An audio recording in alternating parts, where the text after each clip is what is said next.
Hello, HPE fans, and welcome back to theCUBE's exclusive series covering the cloud AI journey. As you've already seen, we've had some fantastic interviews in this series, as well as some expert analysis from Rob Strechay. I'm delighted to be joined by Brad Parks today, coming to us to break down all things Morpheus and take us a little bit farther down this journey. Brad, thank you so much for taking the time today. Hey, thanks for having me. Excited to be here. You have your reputation precedes you at you. You have a lot of fans on our squad. I feel very lucky to be having this conversation with you.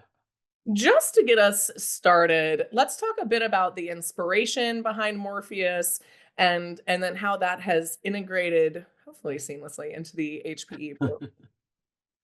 Yeah, happy to. Excited to be here. Like I said, I've known the Cube team for a long time. Love them all, and thinking about kind of Morpheus as inspiration. I'm a nerd at heart, former engineer, maybe with low social anxiety. This is how I got into this gig. But a good superhero origin story. I still crave, my comic book youth. One of the things that excited me to come to Morpheus in the first place, actually, when I left HPE about 8 years ago, I'm a boomerang, as they say. Um, I was talking with the founding team, and it just got me excited. They actually were a internal digital transformation engine inside my former boss's $4 billion private equity firm. They were in charge of modernizing applications, deploying new workloads, doing things like analytics, and being an internal service provider and application farm for dozens of companies. And if you start to think about the challenges in the enterprise, that's what enterprise IT is trying to do. They want to be a better service provider for their business. So Morpheus was born by practitioners.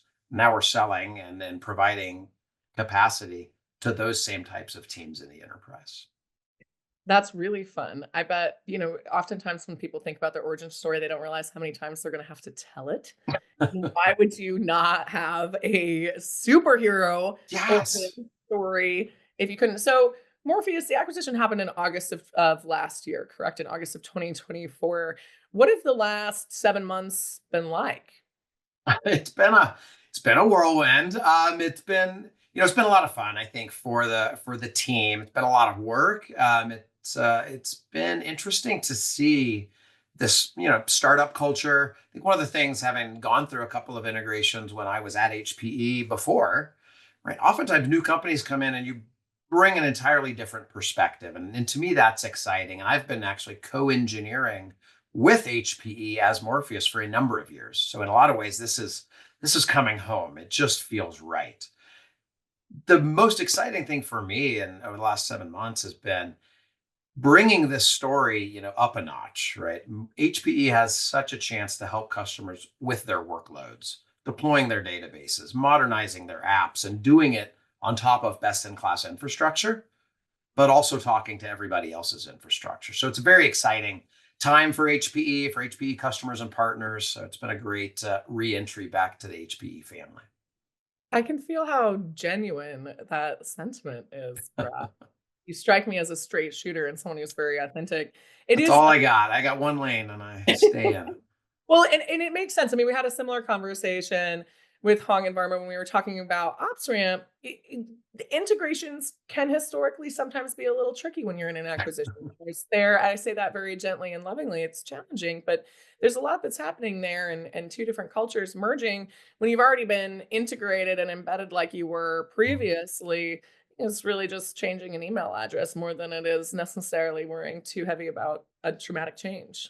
It's not traumatic at all. And some I've actually talked to some of our previous Morpheus customers about. Oftentimes small companies come into a big company and they kind of just get absorbed into the Borg and they evaporate. One of the exciting things for me is, our co-founder, head of engineering, former CEO, rather than just being tucked into the Borg, we're now actually overlaying the entire Morpheus software stack across the HPE portfolio, and he has 5x the amount of developers to bring to bear to make that real inside HPE. And very, very quickly, we are becoming the standard software platform that is powering the entire HPE private cloud portfolio. So that is very exciting for me, and I think it's just a good validation, of conversations I've had with Hong over the last couple of years. I've known Varma for the last few years. We had a lot of OEMs and service providers that actually used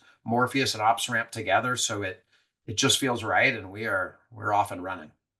Oh yeah, I mean, there's a synergy and a harmony to that, and you can tell across the solutions and in talking to your community a lot more lately. It's very apparent. So let's dig into that a little bit. So how does the integration of Morpheus with VM Essentials enable companies to accelerate their innovation, particularly right now in such a critical time? Yeah, you asked what the last 7 months have been like since acquisition. Well, VM Essentials was actually a big piece of that. So Morpheus, for years, for those who don't know us, right, we're an orchestration platform that ties into bare metal services, hypervisors, Kubernetes clusters, public clouds. We're focused on deploying workloads, bringing IT effectiveness and efficiency up a notch, which means we've integrated with KVM based clouds for a long time. About 18 to 24 months ago, right, Morpheus decided, hey, we know KVM very well. We've actually been using it internally for a number of years. We said, hey, we should provide customers with a built-in runtime option if they want one, while still maintaining best-in-class integration with all of these other runtime choices that are in enterprise environments. So VM Essentials really was the culmination of a lot of work Morpheus was previously doing, combined with a trajectory that HPE was already on. So the VM Essentials software package that we launched back in December really is just the entry into the Morpheus family. It provides you with basic VM vending, with a built-in KVM hypervisor, the VME hypervisor, but it also connects to brownfield VMware environments. You can almost think of it as the starting point to have a hybrid cloud conversation. You can start with VM Essentials, but then start to get into the full Morpheus feature set. So that's kind of where VM Essentials plays for those who've been seeing the news over the last few months. It's just the entry point to this bigger end-to-end hybrid cloud story that we're about. Well, and in doing that, you are allowing the team to meet your customers where they are today, but also preparing them for the future that they're building towards tomorrow, and that could rapidly change and, pun intended, morph over time. Oh, look, I So see what you did. you know, but I think that's really awesome, and I've been very impressed across this series with the hybrid cloud strategy and the solutions that HPE brings to their customers. I have to bring up AI just because it is the topic du jour. Yes. What features are you thinking about in terms of the AI initiatives you're seeing across your client portfolio? Yeah, I think, and even connecting that to the VM Essentials and the Morpheus origin story, right? We have been focused on helping IT teams orchestrate, provision workloads into their environments, run things like automation, do application blueprinting. Let's put that focus on AI, right? What is the enterprise trying to do, right? They're going to be using different runtimes to meet different needs, and they don't want to be locked into any one runtime. They're going to be tying into third-party stacks from folks like NVIDIA and others, blueprinting applications so they can repeatedly deploy those in an automated way as part of pipelines, in this case, AI pipelines, running automation jobs to do things like training. Well, all of a sudden, an AI stack sounds an awful lot like a Morpheus stack. So if we look at Morpheus within the HPE portfolio, we're providing the underlying runtime flexibility and portability for customers within things like PCAI, but also in some higher end deployments for very large enterprises who may have thousands of GPUs, but still need orchestration, automation, guardrails to make sure data scientists stay in their lane, but IT doesn't get in their way. These are concepts that are not new for IT. They're not new for Morpheus. We're just now applying them to this amazing new set of workloads that are transforming a lot of enterprises. So it's good timing. It's new, but in a lot of ways, it's why we exist and have been doing for a long time. So you feel very poised to help folks I navigate. timing is everything, right? I think we're in the right place at the right time. I think so, at least from our analysis, we certainly agree with that. Speaking of your ability to be in the right place at the right time and really have a great lay of the land, I'm curious what trends you're seeing. You're configuring a lot of different environments. Mhm. What are you seeing across VMs, containers, etc.? Yeah, I think the bringing it all together, and I don't know if it's as much of a trend as a just an inevitability or a reality of IT today. The world is getting more complex, more heterogeneous, and it's moving faster than than ever before. Yet IT teams are not getting a corresponding increase in people, money, skills, right? So the gap between kind of aspiration and ability to execute is only going to get wider. So one of the biggest trends that I see is a focus on platform thinking and orchestration and automation within the enterprise. And it sounds self-serving because that's what we do. But to be honest, I think one of the reasons we've grown in high double digits the last few years as a standalone and why HPE did this acquisition and why we are where we are today is if enterprises are going to scale to meet the needs of their business, right? If IT is going to be effective and is going to be efficient, they have to embrace platform thinking, which is the ability to provide end user developers, data scientists with on demand, self service access to applications. They have to automate how they deal with infrastructure. So that trend is very real. And again, timing is everything. We happen to be in the right place at the right time. No, I think that's a really good point that you just made, and it really is about embracing a de-siloed way of thinking when it comes across Um, all organizations, whether we're talking about AI or not, literally just doing anything at scale at this point. I think mm. that's critical. I asked Patrick a fun question, and I want to ask you this same question.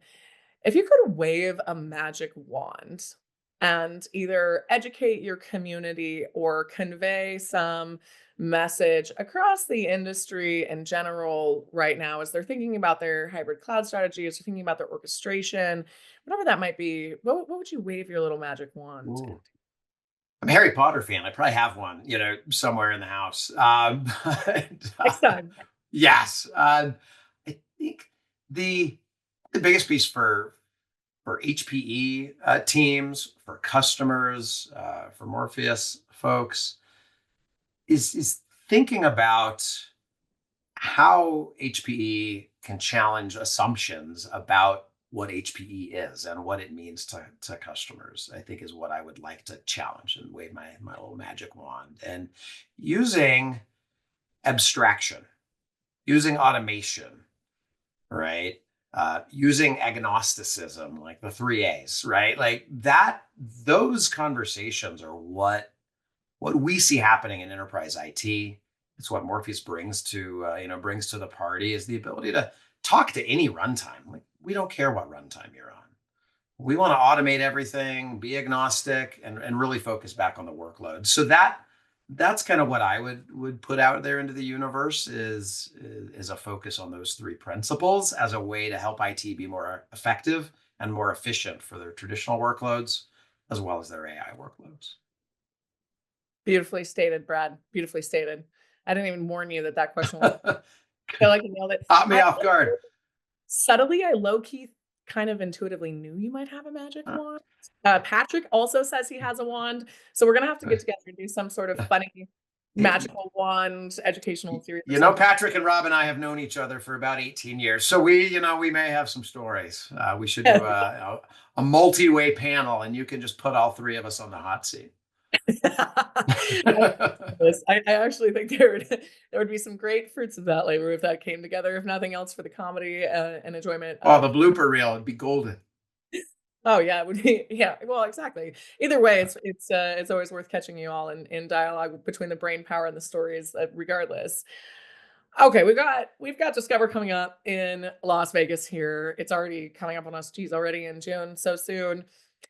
Can you give us, I'm sure there's some secrets you can't quite share with us, but can you give us a little bit of a preview of what folks may be able to expect from the Morpheus side of things there? Absolutely. And yeah, I'm not that subtle. I don't keep secrets very well. I think if you take what we've talked about, this ability to have a seamless orchestration experience across edge sites, data centers, co-location, public cloud, or any hypervisor, any runtime, any Kubernetes cluster.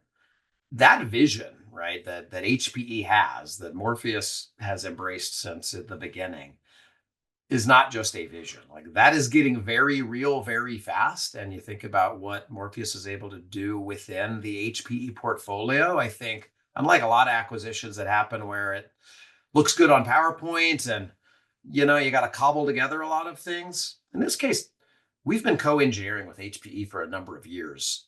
Things are going to get real very quick in an exciting way for customers, and I can't wait to tell everybody about it at HPE Discover. Well, we can't wait to help you tell those stories at HP Discover.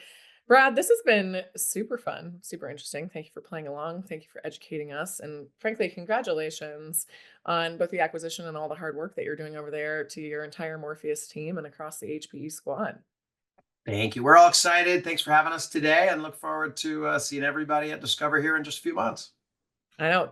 Everyone go ahead and check it out. I do believe tickets are already available for Discover. And do be sure to check out the other two interviews that we've done that were mentioned in this series, as well as the analysis with Rob Stretche and I. Thanks for tuning in wherever you are. You've got Brad and I remote from this beautiful rock. I'm in Pacifica, California, and I believe Brad's in Denver, if I'm not Denver, mistaken. Colorado, nice sunny day.